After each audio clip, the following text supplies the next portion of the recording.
Good morning, everyone. And we're back with Raiders Thrive. It's been a few weeks. Happy New Year, Mr. Assiamah. Happy New Year to you too. How was your break? I can't complain. You know what? It was a restful time. I got a little bit of a chance to spend time with family. Overall, I can't. It's been a little bit extended right now, so I'm just really trying to stay put, and stay strong and get through it day by day. Yeah, the break was good. It was quiet. I would have preferred, the family gathering together at the same table because my husband and I would normally host the dinner. So, that kind of, I'll just say it sucked. But we made the most of it. And knowing that we're in lockdown, again, we're all isolated and learning from how I felt in the spring. I'm doing something new, Mr. A. You'll be impressed. Talk about mental health strategies. I'm waking up at the regular time, so when we do go back, it's not going to be a shock to my system. So I'm getting up around 5, quarter after 5, and I'm working out for about 30 to 45 minutes every day. That's 5 days. Done it. And that's helping, right? Because it's making me tired. The exercise is good, releases the toxins, releases the endorphins. So, 1 week down, so far so good. Let's see if I can do it next week. But You yeah, know what? it is what it is, but it is helping. You know what? I think I love what you're doing. You're using some of the old strategies or lessons to really deal with what is happening right now, just because we've all kind of been through it a bit before. But one thing that you really said, it's like we're making the best of it. I think that kind of connects a bit with what we're talking about, it making the best out of things. So I guess you're going to introduce it. Yes. And because that's what the experts say. Stick to your sleep schedule. Get up at the regular time that you always would, even on holidays and weekends. But I'll admit I don't get up at 5 on the weekends. But the exercise is helping. It's making me feel better. And even though I'm so tired and I don't want to do it, I know how I feel when it's over. And this is all stemming from, I look at the spring, and when we went into lockdown in March and it lasted to the end of June, I wasn't coping very well. It was very hard to get up in the morning, and then I wasn't sleeping very well, and I was frantic. So I'm trying to take charge of things and not just respond to the situation, but take ownership and be proactive. Anyway, that's just a little bit about my strategy. So today we thought, and we've talked about this before, but today's topic is going to be gratitude, the importance of it and how important it is. And it does, for those of you watching, you might be rolling your eyes like, oh my gosh, another show on gratitude. But it really is a game changer. It's, if we fill our heads with these thoughts and they're negative, that's all we're going to see. We have to, what we give attention to here becomes what is in our life. And our thoughts affect our emotions. So we're going to talk about gratitude. So, Mr. A, you start. You know what? I think it's so important to talk about this, because I think a lot of times we look at all the negatives, but not ever understanding the psychological benefits of practicing gratitude, right? And I'm hoping that today we'll be able to talk about it a bit, because a lot of times, we are not able to, we are put in so much negative situations, and that's what really the world has become right now, right?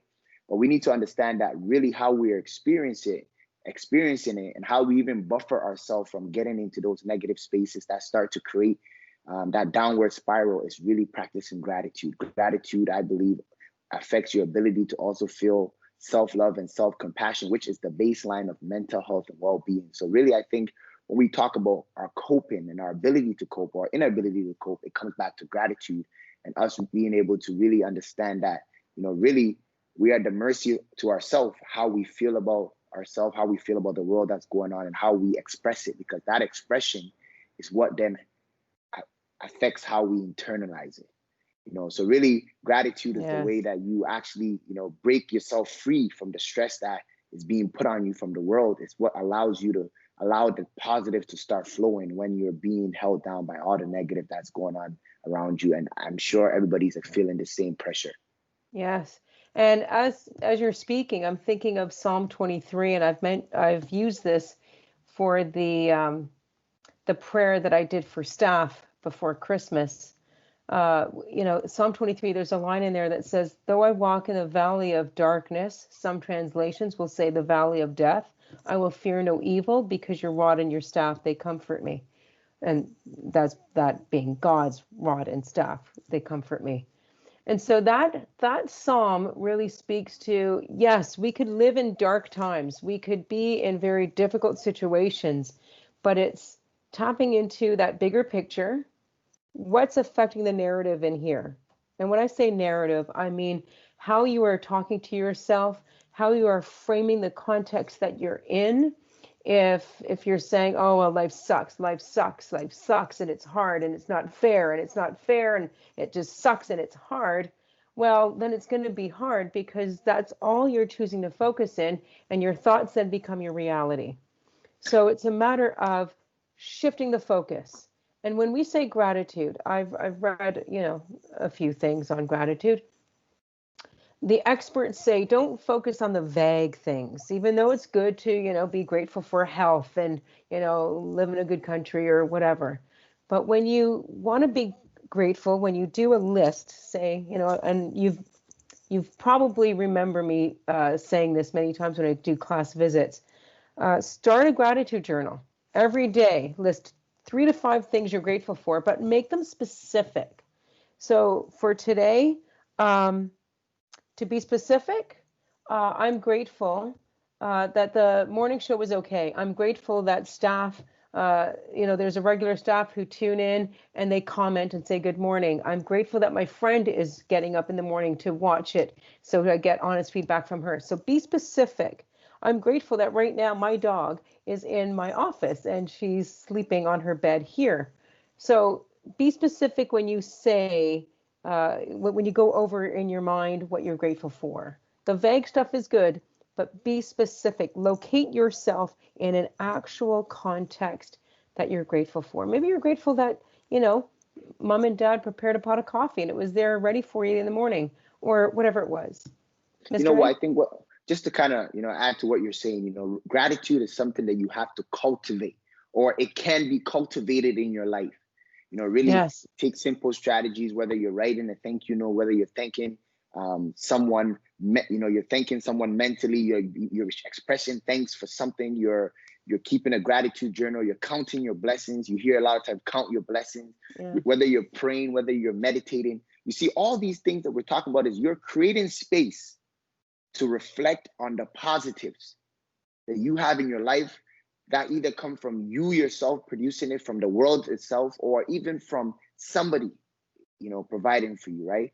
It's an active process each day, because a lot of times we are just, stuck in the cycle of life, and there's so much negativity going on in and around us. So, without that awareness, so practicing gratitude is, creating that awareness for yourself that, hey, you know what? Something good has happened today. Hey, you know what? There's a bright side to this.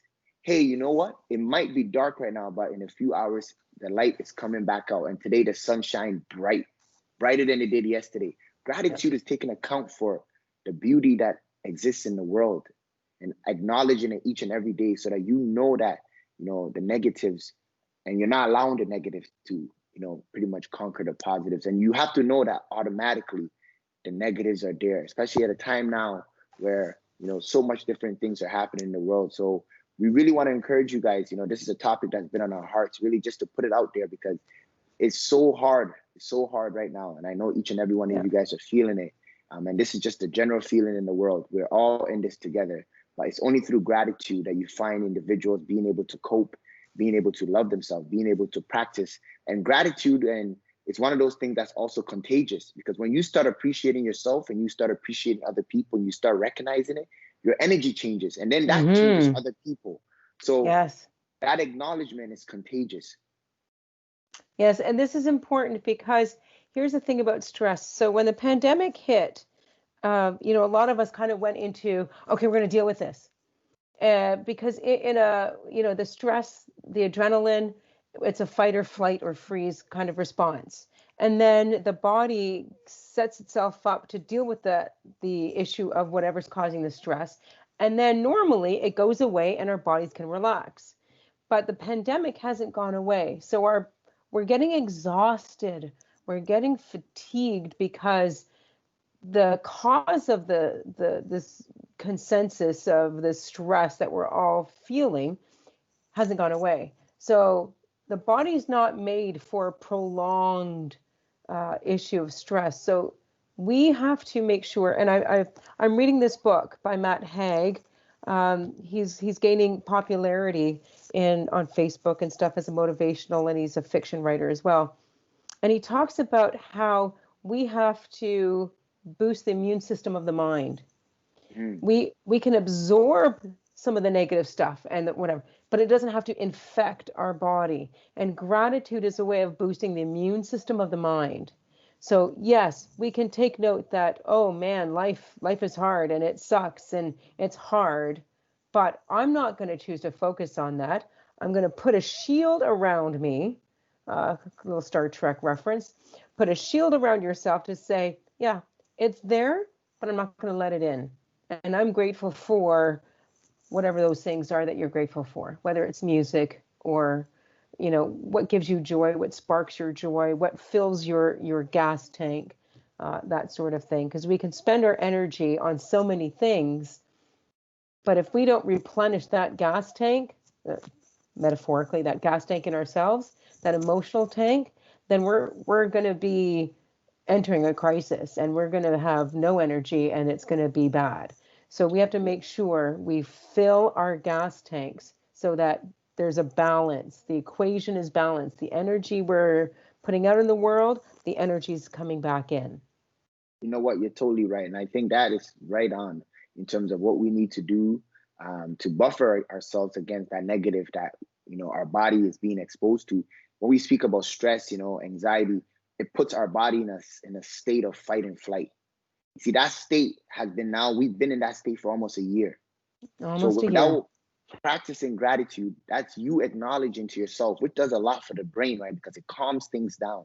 It lets the body and the mind know that there's something good happening here. So what is happening on the outside or what I'm dealing with is actually something that, we're going to cope through. So really, it's the starting place of mental health, wellness, and really it's a contagious thing to practice for yourself. So we're really hoping that each and every one of you guys could start your gratitude journey and continue on. You can never have too much gratitude. No, you can't. Abundant. So I'm going to put you on the spot, Mr. A. So I talked about some specific things I'm grateful for today. What are a few things specifically that you are grateful for that happened today so far? You know what? One of the things, I think I had made a joke to you in the beginning, that if we all put our problems down, we would quickly pick up our own issues. Why? Because you don't know what somebody else is dealing with, right? So when I look at that, I try to just really realize that, the things that I'm dealing with or I think I'm struggling with is very small on the biggest, because somebody else might be going through something, So for me, I'm thankful for my health. I'm thankful for having a job. I'm thankful for having a career that I love. I'm thankful for my family. I'm thankful that, I'm healthy, So really, there's so much things to be thankful for. And I have to literally say it, because I'm so happy. When I wake up in the beginning of the pandemic, I'll wake up and I'll feel sick because my mental was kind of playing games with me. But now I wake up and I feel fully revived. I don't have that anxiety of, kind of feeling that I'm always sick, which was some of the causes of the pandemic, So I'm happy that okay. And, I'm doing a lot better. So it's very, very, very good time for me right now. All right, good. So take a page from our books, focus, give some mental focus on the things you're grateful for, even if it's a struggle, maybe, family life is hard or whatever, but I guarantee you there's at least 3 things that are good in your life that are happening that you can be grateful for, whether it's, you connected with a friend today, or maybe class went really well today. It's Friday, so it's the weekend. We're all grateful for that. There's always things we can be grateful for.